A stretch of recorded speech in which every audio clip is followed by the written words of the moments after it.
Welcome to the Tech Insider, where we talk to the people who can give you the insights and trends that matter to you in your business. I'm Christine Grail with Leica Geosystems. Jason Ellis, it's so great to have you back on the show. Welcome. Hi, thank you.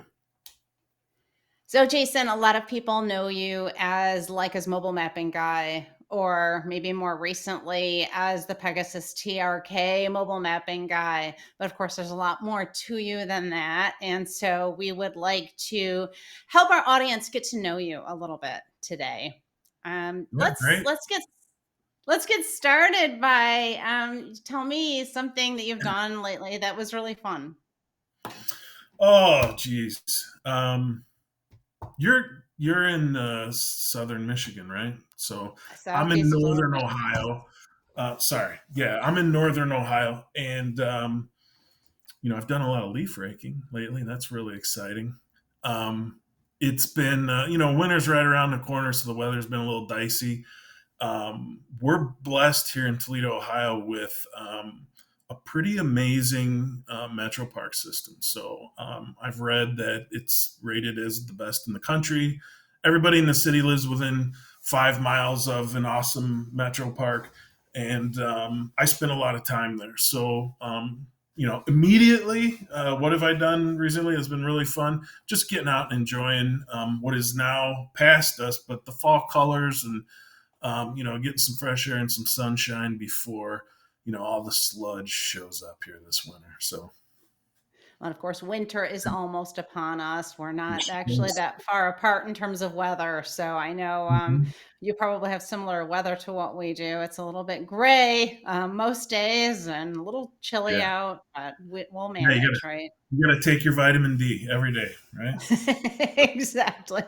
Exactly. What kind of things do you like to do, Jason, when you're not working? I mean, we know you work a lot, right? But what kind of hobbies do you enjoy? What kind of activities do you enjoy? You already Yeah, mentioned getting outside. yeah. I've got probably too many hobbies, so it's hard for me to be really great at any of them. But I dabble in all kinds of stuff. A lot of it's analog, so like I mentioned, I like bikes. I like to hike. I love the outdoors. Fairly big bookworm. Um, um, I'm a big board game guy, so sometimes with the family or the friends, it's fun to just bust out a board game and burn a couple hours doing that. Um, yeah, ton of different activities. It's hard for me to keep up with them, quite frankly. I think you've gone on some fun fishing trips too, haven't you? Yeah, yeah. I caught the salmon of a lifetime this fall. I caught a 44-inch king up on the Betsy River up in Michigan. I'll send you a picture. I'm always happy to show it, even when people don't want to see it. I'm happy to show it to them. So That sounds like a lot of fun. yeah, it was great. I was with my brother. We had a blast. Yeah, it was a lot of fun. Well, and of course, you have to come to Michigan for those types of things, right? Yeah, yeah, yeah. That's not lost on me. Yeah, I'm a little jealous. I got to say, I'm a little jealous. So. All right, awesome. So you mentioned you're a bookworm. What are you reading lately?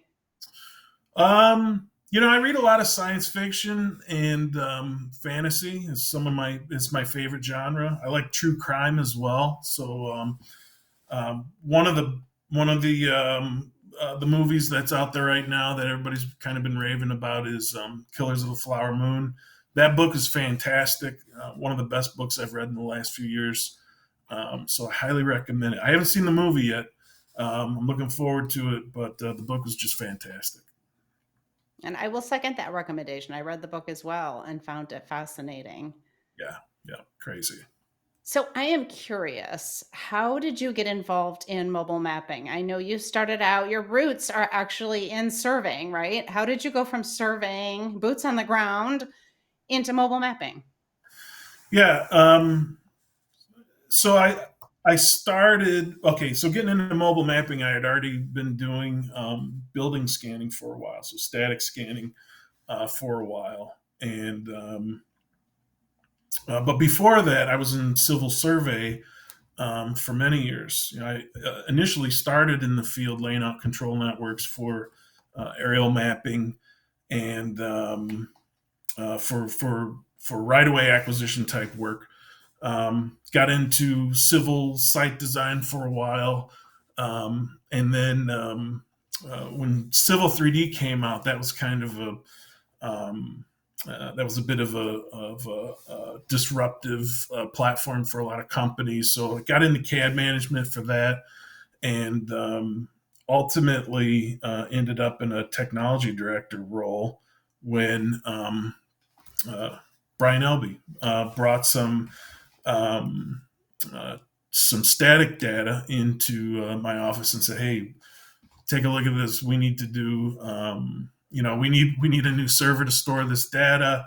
Had some other concerns about it, and as soon as I saw the data, my mind was blown, and I knew that just looking at that first data set and seeing how the technology worked, that was something that I wanted to do, and started working with static scanning pretty much from that day forward over the next several years, and was at Autodesk University one year. I think it was 2015, and ran into Josh Rayburn, and we started talking about mobile mapping. He was working in mobile mapping in a sales role here at Leica, and just kind of like gave me an outline of how the technology worked. And before I knew it, I was here at Leica working in support and training. Well, and there's quite a big difference going from static scanning to mobile mapping. It can be pretty overwhelming to a lot of people, especially back then. The technology was so different than it is now. And Yeah. so, was there a point when you first got started in mobile mapping where you felt like, what have I done? Yeah, for sure. The first 6 months, it was like drinking from a fire hose. The interface was complex. We were working in multiple softwares. Some of the solution had to run inside of ArcMap. So some of it was ours, some of it was piggybacking as a plugin on ArcMap, um, and there was just a lot going on. And so um, generally going into it on any given day, I would get overwhelmed with the interface. And, I would spend a lot of time outside of work thinking about it, sometimes at night staring at the ceiling, wondering where did I go wrong on that workflow? Um, so yeah, that was a challenge. But what eventually got me out of that was just focusing on the fundamentals. So going back to my survey background and just understanding control and understanding GNSS and just kind of relying on these fundamentals rather than getting caught up on, rather than pushing a button and seeing what the result was and trying to undo that mess. I would think about it and then say, okay, this is what I know I need to do.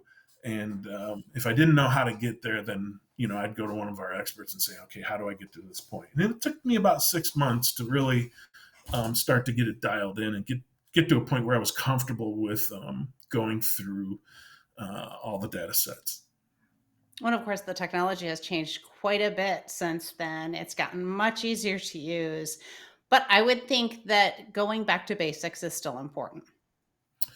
Yeah, absolutely. And I really like that we have focused on that. At least this is how I see it. We have focused on going back to basics as a virtue for our interface. So stripping away some of the complications that were there in the past, not just from having to go from one software package to another, two and three different jumps between different software platforms to get to a finished product. All that's combined now, and it's really easy to get through. But it's really made it accessible for folks that are new to mobile mapping. And I'm really encouraged by that because basically what we're saying is, this doesn't have to be difficult. And it can be a lot simpler without compromising quality. So we can have amazing results like we need and expect. But it doesn't have to be this highly specialized thing that takes you 6 months to figure out before you can start getting results that you're pleased with. So it's really an exciting time to to see where all of this has what it's all led to and where we're going. I don't know, listening to how your career has developed, it sounds like you've lived through one exciting time after another, Yeah, Jason. But it seems like you're the kind of person who really enjoys technology. You have a vision for what's possible, but it's not always about the technologies that I mean, people still play such a valuable role. Did you have any people that really shaped your career as you moved forward? yeah, I did, and I've had a lot of wonderful experiences at um, a few different companies that I've worked at over the last 20 plus years. Um, and at every one of them, even as an intern in college when I was working at the Athens County Auditor's Office, there's just an awesome guy that ran the map room there. And on the weekends, he'd do boundary work.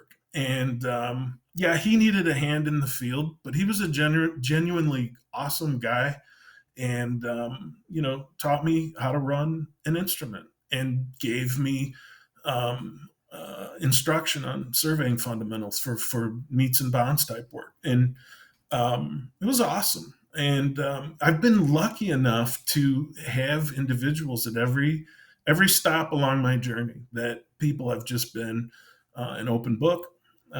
They have been selfless and supporting and trying to impart their knowledge. And with me, especially, a lot of times they have to say it more than once. So very patient people, and it's just been I've just been really fortunate. I can't just say, hey, this guy, because there's been so many just awesome people that have been willing to help me. So um, and that's what I hope to do, is to help others realize their potential as well, and try to help our customers and beyond that, just folks in the industry or interested in general. I'm generally an open book to try to help people. Well, and now we have all this automation and artificial intelligence, and you see all the news stories about artificial intelligence taking Yeah. over what humans are doing. Do you still see the need for mentors within surveying and engineering with all of the technology developments? I do. I'm a fan of the idea of a black box. Like, I like easy, right? I like to check a box and have something come out the other side, as long as the result is uh, what I need it to be. That it's accurate, that it's reliable, that it's efficient. I like that, but I don't want to abandon the fundamentals. I think it's important for people to understand what is at the core of reality capture and the things that we're all working with every day, be it be it drone work or static scanning or mobile mapping. Um, it's important for us to be efficient with these tools, and we're constantly working to refine these workflows, make them easier for people to get to excellent results. But it's very important, I think, for people to still understand the fundamentals that make these technologies work. So yeah, I'm like I said, I'm a big fan of technology. I'm a big fan of efficiency, but I'm also an advocate for people having solid fundamentals. You've been involved in mobile mapping for 8 years now, and you really are seen as an expert in the field. You've seen a lot of evolution take place, a lot of innovation take place. Where do you see it all going, and what role do you hope to play in everything? Well, one of the promises of the TRK is um, automation, right? So we're already doing a lot of that in the field in terms of processing the data sets while we're collecting or creating deliverables in the field. But the idea of the system kind of being like your virtual wingman, so or where we can map out a course ahead of time, go out and do the collection. The system tells us where to turn. It knows where it's at, so it starts collecting data on its own. And then, beyond that, the idea of not just creating a deliverable in the field where you could hand somebody an LAS file, stand next to your vehicle once you're done, but the idea of being able to stream that data, and make it available to others somewhere else in the world, almost in real time. Those are the types of things that I see as really exciting, and it's right in front of us. Right, everything's in place to do that. Hexagon's got HXDR now, which is just a really cool platform that's got all kinds of promise. Everything's right there in front of us to capitalize on these ideas, and just having access to that data and having access to that computing power, I think, is really exciting. What do you most want people to know about Jason Ellis? And you're working with people every day, all day. You're working with surveyors, engineers, utility professionals, a lot of different professionals across a number of different fields. What do you want them to know about you as a person and a professional? Well, that's a good one. That I'm genuinely interested in what you're doing. I love when people reach out and say, "Hey, we got this kind of project. How should we approach it?" Um, or we've got this problem, we've got this business problem, or we've got this technical problem, and how do we deal with this? I'm a problem solver by nature. In my personal life, in my professional life, I like to try to help people. Um, have a better day, have a better event, have a better project result. So I'm genuinely interested in trying to help people, and I really do. I do like it when people approach me about some of the different challenges that they're having, and if there's something I can do to maybe even plug them in with somebody or something that is outside of my realm of knowledge, and just be able to help them get off on the right foot or get a better result. What is something that people might not know about you? Something, maybe a hobby or something that you are able to do that people might not be aware of? Um, well, I think I mentioned I'm a fairly analog guy, right? So books, vinyl, things like that. But I play guitar. I play guitar. I play six-string guitar. I play bass. I've been playing music since I was 15 years old. So that makes me a musician of about 10 years now. Well, we will have to No, have a music-focused episode at some point in the future and have I you think back you with that missed it. guitar. No, I think you missed it. I'm actually much older than 25. So yeah, about 35 years now I've been playing music. So should be better for that amount of time, but alas, here we are. So All right. Well, awesome. Jason, thank you so much for being on with us today. I appreciate getting to know you a little bit, and I'm sure our audience does as well. thanks, Christine. Be sure to check out the description for additional resources on this topic. If you enjoyed this content, give us a like. If you'd like to see more of this content, be sure you subscribe. Thanks for watching. We'll see you next time on the Tech Insider.